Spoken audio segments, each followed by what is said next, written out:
An unexpected birth and the first fight. For survival. The morning dew still clung to the ancient oak trees of Pinewood Wildlife Reserve when a gasp of amazement broke the peaceful silence. In the small veterinary room, Dr. Elaine Foster held in her palm the unimaginable Sierra's sixth bobcat cub, so tiny it fit perfectly in her hand. Weighing only 62 g with skin so pale it was almost translucent. It had been 61 days since Sierra, a female bobcat, rescued from an illegal hunting camp in Montana, began labor. The first 5 cubs had been born healthy, but the 6th one was something unprecedented in modern veterinary medicine. Smaller than quail egg, less than a third of the normal weight for a newborn bobcat. Every statistic indicated this creature could not survive. Dr. Elaine, 47 years old, with 20 years of experience, looked at the tiny creature in her hand. In what seemed like an eternal moment, she saw a small movement, a weak breath, and a resilient flame burning within this tiny life. Sierra's eyes reflected a wordless message. She had fought to bring all her children into this world, and now it was humans' turn to continue that fight. In the early morning light of a spring day, a silent struggle for life began, a struggle that would touch the hearts of millions and forever change the definition of resilience and hope. The first 48 hours and the relentless fight. The small veterinary room at Pinewood Reserve transformed into a special care unit in less than an hour. Professor Arthur Matthews, 68, a leading researcher in wildlife physiology, stood silent as he gazed at the creature in the incubator. His blue eyes behind steel-rimmed glasses widened with undisguised astonishment. The lowest recorded birth weight for a bobcat was previously 124 g, and that individual hadn't survived beyond 36 hours. The tiny bobcat, now named Hope, lay amid a network of electrodes and sophisticated tubes. Ryan Martinez, 29, with surprisingly steady hands, set up a system to deliver micronutrient solution through the smallest gastric tube they had, a device originally designed for newborn rodents, never before used for a bobcat. The first 48 hours passed in extreme tension. The team worked in shifts, no one leaving the room for more than 15 minutes. Sierra, Hope's mother, was returned to her 5 healthy cubs, but constantly paced to the veterinary room door, emitting worried calls.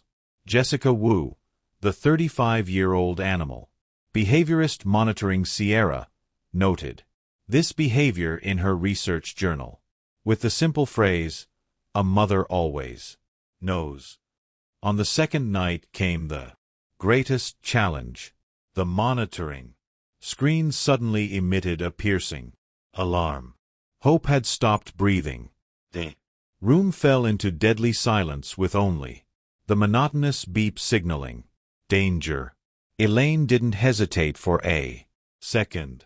With hands steady to an eerie degree, she performed emergency resuscitation with a micro syringe containing a special cardiac stimulant, the needle as thin as a hair entering Hope's chest. 40 seconds passed like a lifetime, and then a beep, then another. The weak but steady heartbeat returned to the monitor. Elaine collapsed into her chair, tears flowing uncontrollably. The skilled surgeon with thousands of successful cases before now trembled as if she had just witnessed a miracle. By the dawn of the third day, Hope was still alive. Not just alive, but beginning to respond to stimuli. turning her head toward sounds, trembling when touched and attempting to suckle tiny drops of special milk from the syringe. News began to spread throughout the wildlife conservation community. Experts from across the country flocked to Pinewood, bringing specialized equipment and invaluable experience. Elaine's desk, a thick folder with the red inscription, "Not viable," had been crossed out and replaced with a single word handwritten in blue ink, "Hope." When love transcends science and miracles begin. In her second week of life, Hope had gained 15 g, a small achievement for any other animal, but a miracle for this fragile creature. A 2:47 feeding schedule was established with a special formula developed by Dr. Sarah Okafor, Cornell University's leading nutritionist for wild carnivores. Drop of milk was calculated with precise protein ratios. Too much would stress the undeveloped kidneys. Too little wouldn't meet growth requirement. Hour was carefully documented in a journal growing thick with numbers, charts, and medical symbols. Sierra's behavior changed everything we understood about wildlife. Separated from her smallest offspring, the mother bobcat developed an astonishing habit. Whenever staff brought cloths carrying Hope's scent to Sierra's area, she would carefully lick them clean, then place them with her 5 remaining cubs as if trying to integrate her absent child into the family. Jessica Wu, the animal behaviorist, spent hours documenting this behavior, completely contrary to what science knew about bobcats, who typically abandoned the weakest cubs to focus resources on the healthier ones. On day 16, Professor Matthews proposed a bold approach, giving Hope a brief period with her mother and siblings under strict supervision. Elaine hesitated. Her veterinary instinct wanted to protect Hope from all risks, but her researcher's intuition understood that there were biological connections that technology couldn't replace. The first reunion was set up as carefully as surgery. Sierra was brought into a separate space with 2 of her 5 cubs, the gentlest ones. Hope lay in a small ventilated incubator placed near Sierra, but still protected. When Sierra saw Hope, silence enveloped the room. Everyone held their breath in anticipation. Sierra approached her, nose pressed against the clear glass of the incubator. She made a soft sound, a call reserved exclusively for offspring, rarely heard even in observation conditions. Hope, although too weak to move much, responded. The tiny head turned toward her mother's sound, and a feeble cry, almost inaudible, echoed in the still space. No one in the room spoke. No one dared break the sacred moment when 2 beings, one who had endured so much pain in her life, one who had just begun her fight, connected through the world's most ancient language, the bond between mother and child. After 10 brief minutes, Hope was returned to the special care area. But something had changed. In the next 24 hours, Hope began to drink milk more vigorously, respond more positively to stimuli, and for the first time opened her eyes. A pair of cloudy blue eyes, filled with vitality, looking at the world. Meetings between Hope and Sierra became a daily routine, each session lasting a little longer. By the 3rd week, Hope, still extraordinarily small compared to her siblings, could be placed directly beside Sierra for short periods. Sierra, with amazing gentleness, would lick her smallest cub softly, careful not to disturb the medical devices still attached to Hope. Oh, the scientific community was officially perplexed. A species known for its harsh survival instincts was displaying a level of care and adaptation previously only recorded in some higher primates. Daily medical reports distributed to the international team of experts monitoring remotely were filled with signs of scientific amazement, unexplainable, never before recorded, and most frequently miraculous. By the fourth week, Hope had gained nearly 100 g, still much smaller than normal, but a giant step forward for a creature that once weighed only 62 g at birth. The first signs of the characteristic spotted bobcat coat began to appear, replacing the initial thin, delicate fur. When a tiny life changes the world. As Hope entered her second month of life, the story of the tiny bobcat spread far and wide. From a purely medical experiment, Project Hope had become an international media phenomenon. National Geographic sent a film crew to Pinewood with special equipment, allowing them to capture images of Hope without the strong artificial light that could harm her developing eyes. On social media hashtags #OpalLives and Tiniest Fighter spread with dizzying speed. Daily updates on Hope's condition attracted millions of views. Photos of Hope lying in Elaine's palm or nuzzling against Sierra became symbols of hope and mental strength. Pinewood, once a small reserve with limited budget, suddenly received a wave of donations from around the world. Pharmaceutical companies and medical equipment manufacturers voluntarily provided their most advanced products. A manufacturer of incubators for premature human infants collaborated with Professor Matthew's research team to design a miniature version specifically for wildlife premature cases named the Hope model. The team caring for Hope continuously expanded. Students, volunteers, and specialists from everywhere applied to join, creating a multinational community united by a common goal: helping a tiny life exist and thrive. On the bulletin board in the break room, cards from children everywhere piled up, drawings of a tiny bobcat with touching messages. Keep going. Hope you're smaller than my pinky finger, but stronger than giants. In week 6, a critical milestone appeared. For the first time, Hope could stand on her own feet, shaky, unsteady, but standing. This moment, captured by the 24/7 surveillance cameras, became a viral video with over 20 million views within 48 hours. Tearful comments from around the world flooded in. If Hope can stand up, so can I. A woman undergoing cancer treatment wrote, "Every time chemotherapy exhausts me, I watch Hope's video and tell myself, if that tiny creature can fight, so can I."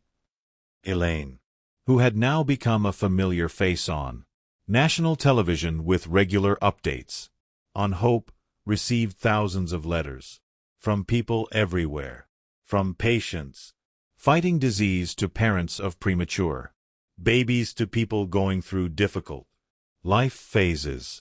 All said the same thing. Hope had given them courage to continue. On day 50, a group of elementary school students organized a fundraiser and sent Pinewood a library for Hope. Hundreds of children's books about wildlife and courage. Attached was the note: "We know Hope can't read, but she can hear. Read her stories about resilient ones like her."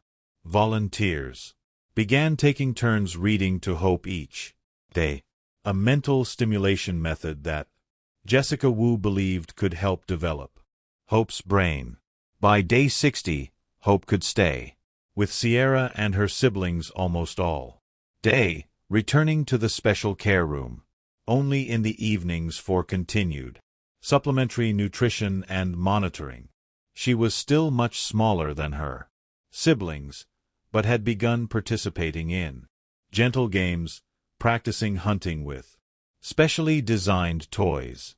A professor of animal psychology from MIT spent 3 weeks at Pinewood observing how the other cubs interacted with Hope.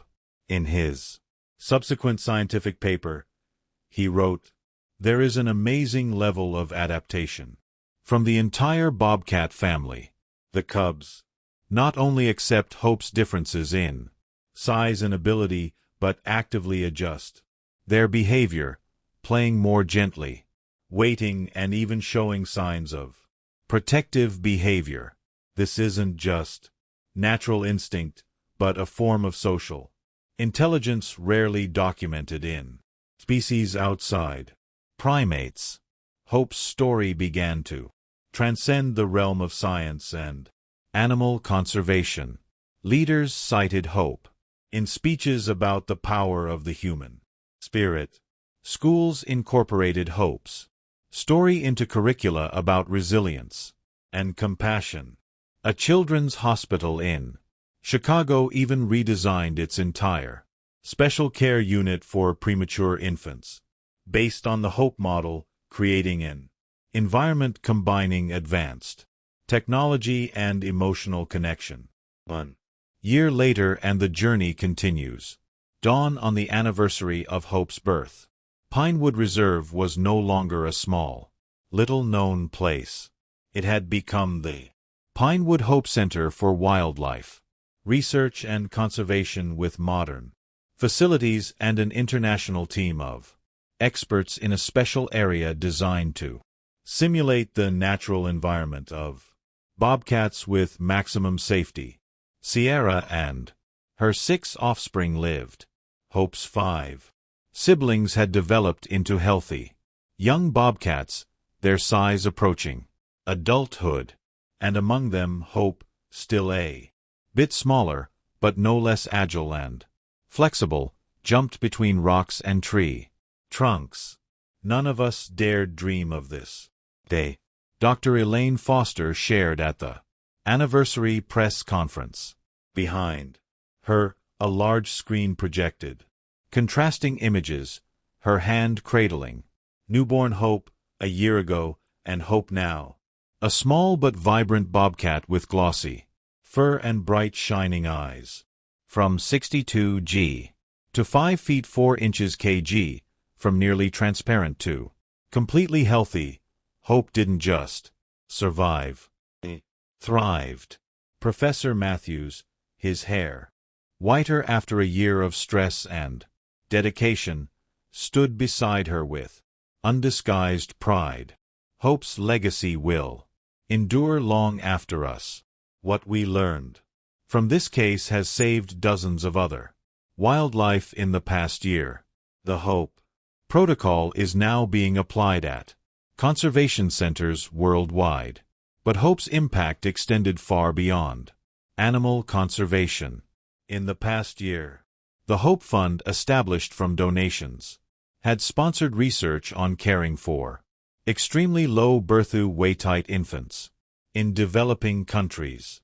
A doctor from Southeast Asia, inspired by Hope's story, had applied the kangaroo care method combined with minimalist medical technology based on what was learned at Pinewood, saving over 200 premature infants in remote rural areas. The education system also felt Hope's influenced. The resilience program based on Hope's story had been implemented in over 3,000 schools, teaching children about the power of perseverance and the importance of supporting each other. Letters from children to Hope continued pouring in, now stored in a special exhibition room at the center. Ryan Martinez, who had accompanied Hope from her very first moments, now led an international training program for veterinarians from developing countries. At Pinewood I no longer see limitations, he shared. Hope taught me that sometimes we need to throw all the books out the window and believe in the impossible. Now, Jessica, Wu had published Sierra's Language, a groundbreaking study on how the mother bobcat and her cubs developed unique communication methods to support the weakest member of the family. The book quickly became an important reference in the field of animal cognition research, and in a small meeting room away from the public areas of the center, a special group met once a week. Parents of extremely low birth weight, infants, patients fighting serious illnesses, people who had experienced psychological trauma. They called themselves Friends of Hope, and in these meetings they shared their stories, found strength from each other, and occasionally were allowed to visit Hope, their mascot, the living symbol of resilience and hope overcoming adversity. In the morning light of the anniversary day, Sierra and Hope lay together on a rock ledge, warming in the first rays of sun. Neither knew that millions of people were watching this moment through screens, or that Hope's name had become synonymous with miracle and resilience. For Sierra, this was just another day with her smallest daughter, the child nature might have abandoned, but she had fought to keep, and now so had the entire world. From a tiny creature that fit perfectly in a palm weighing less than a third of the normal weight to a global symbol of hope, Pinewood's Hope had accomplished what no one dared dream on the day she was born. When the documentary filmmaker asked Elaine if she had noticed anything special about Hope from the beginning, Elaine was silent for a moment, looking through the window where mother and cub played in the sunlight. Then, with the calm voice of someone who had witnessed a miracle, she answered, "Perhaps in this world, miracles aren't when we do something extraordinary. Real miracles happen when we refuse to give up, when we continue to love, continue to strive, continue to hope, even when all data and experience tell us it's impossible."